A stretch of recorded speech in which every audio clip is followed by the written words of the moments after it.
হরে কৃষ্ণ। রাধে রাধে বন্ধুরা। আজকে আমি ঘরে ছোট করে রাধাষ্টমী ব্রত পালন করেছি।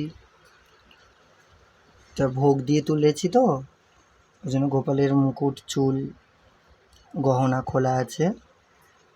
ঠিক পাচ্ছ, আমার ছোট্ট রাধা মাধবের সিংহাসন ঘরের ভেতরেই আছে। আর আজকে তোমাদের ভোগ দর্শন করাবো। মালপোয়া করেছি, পাটিসাপটা করেছি, অল্প অল্প করেই করেছি।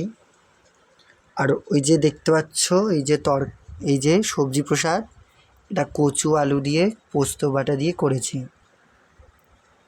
আর নাড়ু করেছি, আর বাঁধাকপির বড়া, অন্ন, আর এই গোটা ফল দিয়েছি। ফল কাটার আমার ধৈর্য নেই, আর অত ফল পাওয়ারও লোক নেই, ওই জন্য অল্প করেই করেছি। সবাই বলো কেমন হয়েছে।